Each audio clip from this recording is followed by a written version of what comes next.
Kami dari mahasiswa Fakultas Pertanian UMSU ingin mewawancarai salah satu petani di daerah. Perkenalkan, nama saya Reza Saputra, Fajar Rahman Habib, Anton, dan Rahmat. Baik, di sini saya akan menanyakan kepada Bapak. Bapak namanya siapa, Pak? Pak Sirait ya. Sirait. Umur Bapak berapa? Umur 40 tahun. Pendidikan? Pendidikan terakhir SMA. Lokasi kita ini di mana ini? Ini lokasinya di Dusun 5, Desa Pematang Johar, Kecamatan Labuhan Deli, Kabupaten Deli Serdang. Dalam kultur teknik tanaman padi ini Bapak ini kayak mana, Pak?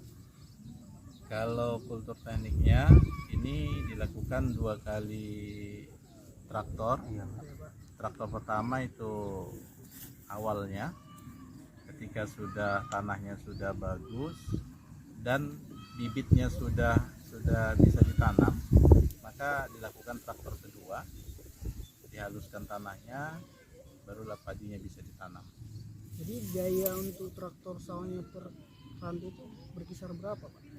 Biaya untuk traktor itu, untuk 2 kali traktor itu sebesar 65.000 sampai 70.000 per rantainya. Jadi besar itulah biaya yang dikeluarkan petani. Jadi ketika pola tanam dalam tanaman padi Bapak ini gimana pola tanamnya, Pak? Pola tanamnya monokultur ya, monokultur. Kalau varian tadinya ini varietasnya ceriang ya, ceriang kalau nggak salah ceriang.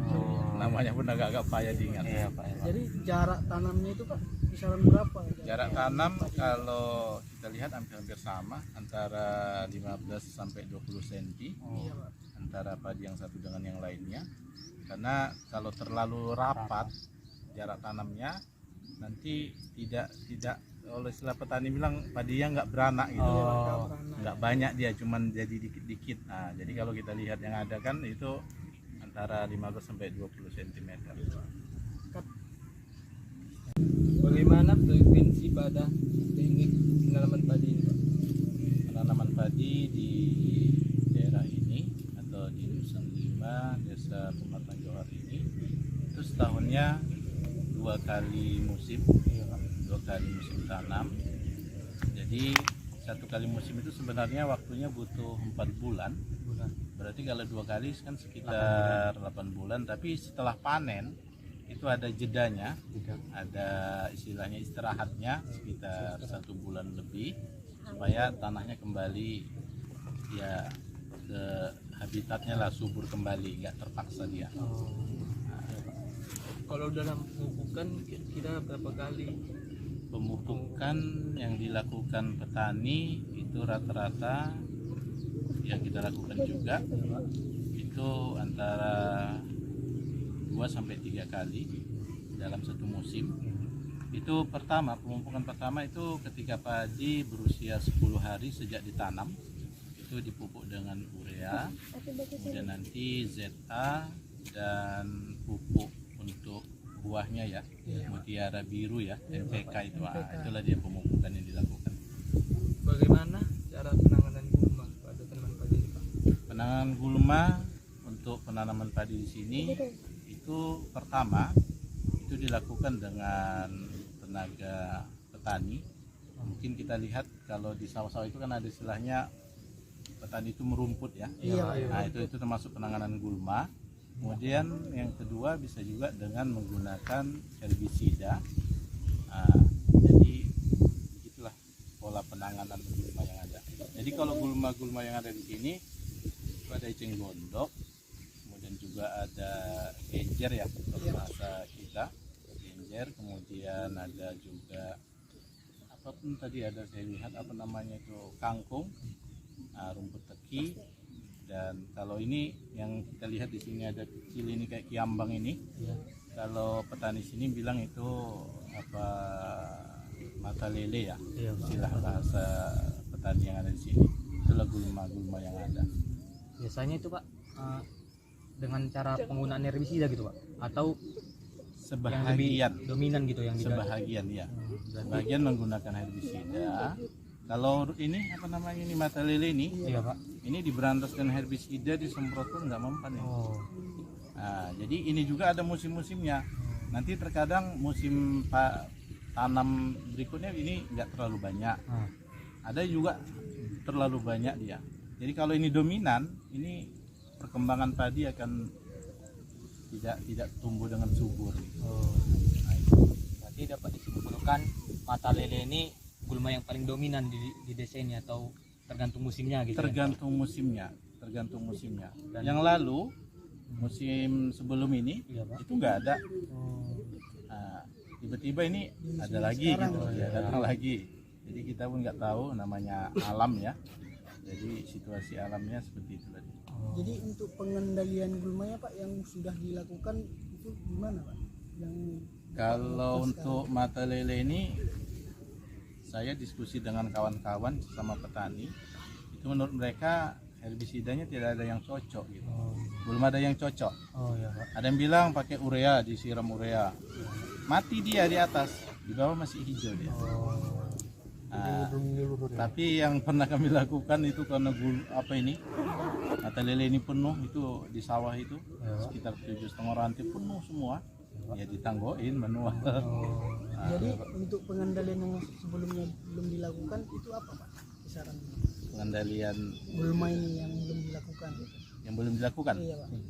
ya yang belum dilakukan sampai hari ini kita belum menemukan obat kimia untuk pestisida memberantas gitu. pestisidanya ataupun ya bahan kimianya lah kan.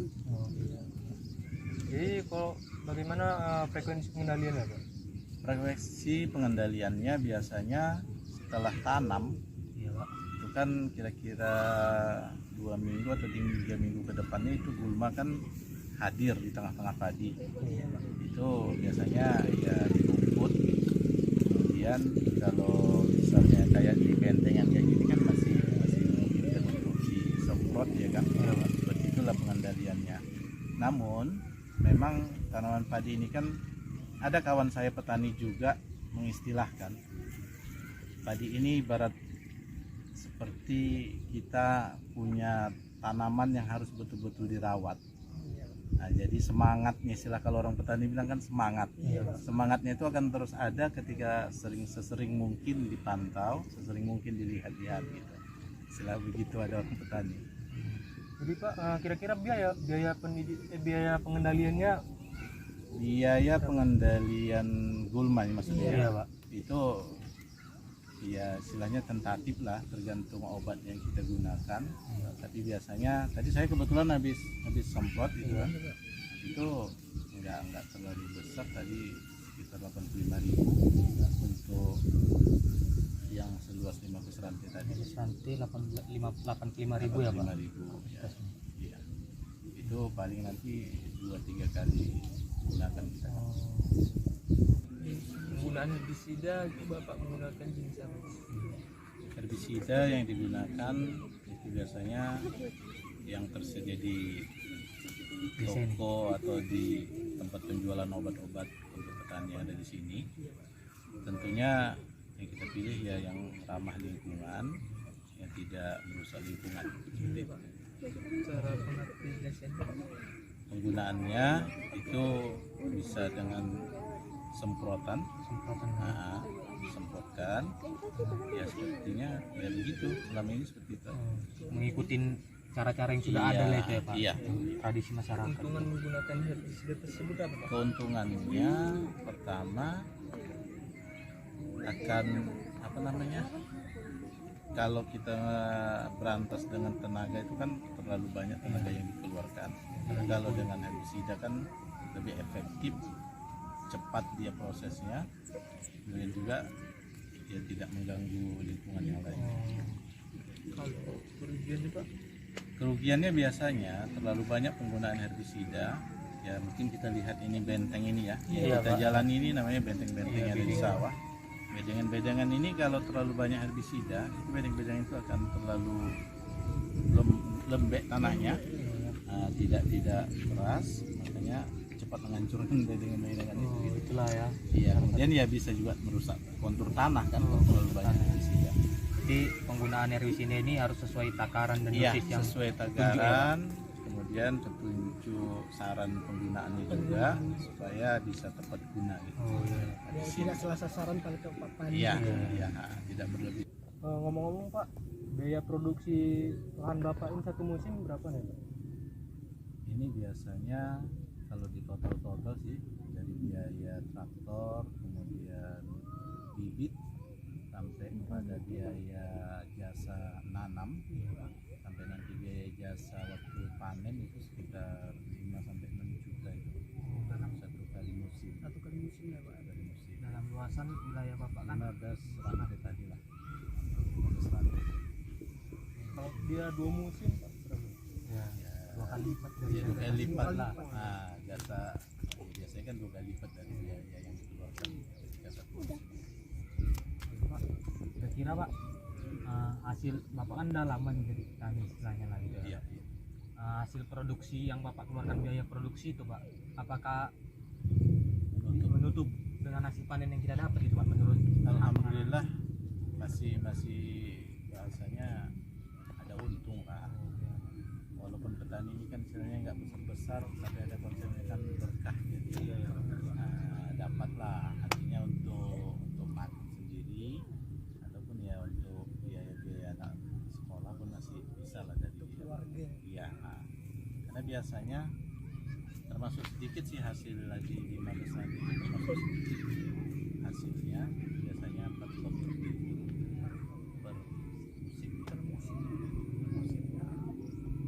Kalau di lahan Bapak ini kira-kira ada pengurangan nggak Pak dari hasil produksi atau biayanya? Maksudnya hasil panennya gara-gara gulma gitu? Iya Pak. Kalau banyak gulma ya pastilah itu akan mempengaruhi hasil panennya, apalagi tidak bisa diberantas ya kan. Itu pas kebetulan ada tetangga kemarin itu sekitar 2 rantai gitu luasnya sama sekali nggak panen gitu. Gulmanya waktu itu eceng gondok ya, eceng gondok itu ternyata cepat dia merambah. Nah, penuh semua satu sawah itu eceng gondok. Jadi kalau dari eceng gondoknya yang tumbuh subur, padinya itu akan kalah istilahnya kalah bersaing lah. Bersaing. Jadi kompetisi Jadi lah. daya Iya. tumbuh dia itu berkurang. Kurang, nggak sanggup dia mengimbangi Iya. gulma itu. Harga jual padi ini Pak setelah panen itu berkisaran berapa Pak? Biasanya sekitar 4.500 lebih lah. Nah, dan kadang juga kalau padi itu tidak tertimpa situasi alam, misalnya nggak kena angin ataupun nggak tertimpa banjir, itu stabil harganya. Tapi kalau dia basah gabahnya akan lebih murah harga jualnya. Berapa? 400 4.600 atau 4.500 harga gabahnya gitu. iya per kilogramnya.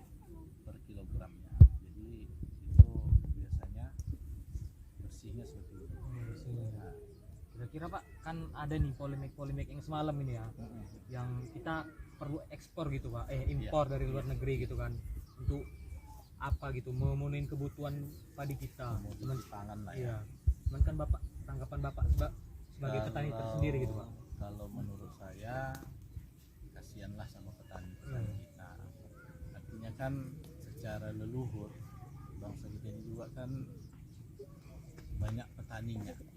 Jadi kalau petaninya tak artinya diperhatikan, justru kalau sebaliknya konsepnya itu memperhatikan petani mungkin hasilnya lebih banyak. Ngapain pula kita harus impor gitu, hasil kita juga ada. Nah, gitu. Jadi untuk penghasilan tiap pemanenan itu penghasilan Itu tadi kalau mungkin kami tidak banyak hasilnya, yang 15 rantai itu tadi paling sekitar 4 ton lebih, 4 ton lebih itu satu kali musim.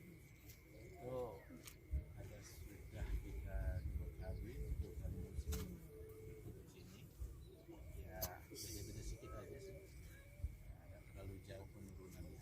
jadi perhitungannya itu dalam 1 tahun itu kisaran berapa lagi Pak? Kalau dalam 1 tahunnya itu kan rata-rata 2 kali musim, 2 kali menanam, 2 kali panen, ya tinggal istilahnya kali 2 lah rata-rata gitu, karena tak jauh, nggak ada rentang terlalu jauh ya, kecuali situasi alam ya. Iya Pak. Kalau tidak ada gangguan, bisa normal dia, airnya bagus, cuacanya bagus, ya insya Allah hasilnya juga Hasil padi. bisa diharapkan. Cukup sekian daripada wawancara kami kepada Bapak Sirait atas teknikan tanaman padinya. Bila ada atas kesalahan penyampaian ataupun kata-kata, kami mohon maaf. Wabillahi taufiq wal hidayah. Assalamualaikum warahmatullahi wabarakatuh.